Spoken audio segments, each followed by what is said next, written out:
Pozdrav drugari, dobrodošli na kanal Kuhaj i peci u moju malu kuhinju. Danas pripremamo uštipke. I to uštipke koje sam ja prvi put pravila u 2. razredu osnovne škole. Dakle, moje prvo jelo.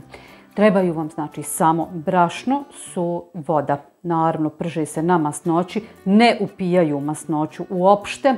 Naravno da na njima ostane malo ulja prilikom prženja, ali vi ćete to ukloniti tako što ćete uštipke redati na ubrus. Hajmo mi sada fino za poslom. Da, moram reći, možda vam djeluje sirotinski, onako siromašno, ali vjerujte da su i do dan danas, evo koliko godina, decenija, znači ja ih pripremam i uvijek su počesto na mojoj trpezi. Znači, obavezno probajte. Brzo za mnom. Kao što vidite, brašno, voda, so. I ovdje imamo ulje za prženje. U jednu zdjelu ću da naspijem vodu. Sve ćete sastojke imati u pisanom dijelu recepta, dakle ispod videa. U vodu dodajem so i dodajem brašno. I sve to fino dobro umijesite da ne bude grudvica.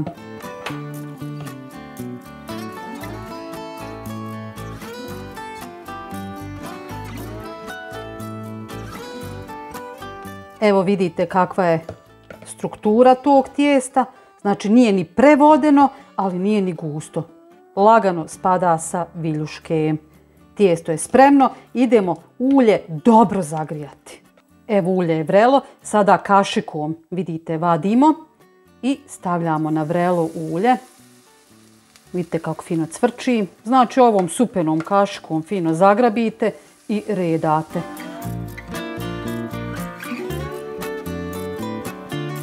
Ovo ide brzo. Kad vidite da su okolo dobili malo bojice, onda fino prevrnete.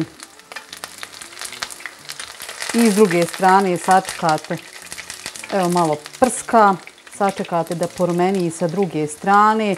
Vadite znači na ubrus i tako sve do kraja. Vrlo jednostavno. A vidjet ćete.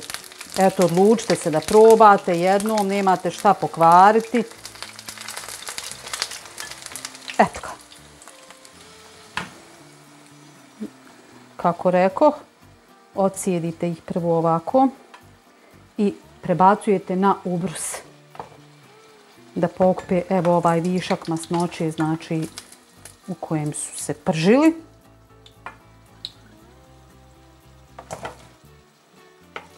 I kad ovo pokupimo, idemo sa novom turom i tako do kraja.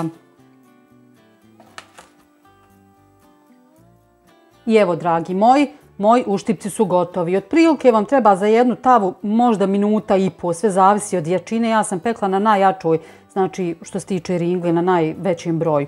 Eto, znači kako rekoh, nisu pokupili masnoću, vidite unutra.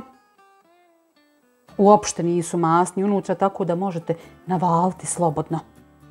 Ako vam se sviđa, lajkajte, prijavite se na moj kanal ukoliko to niste, pa se gledamo opet. Do sljedećeg gledanja, lijep pozdrav. Ćao!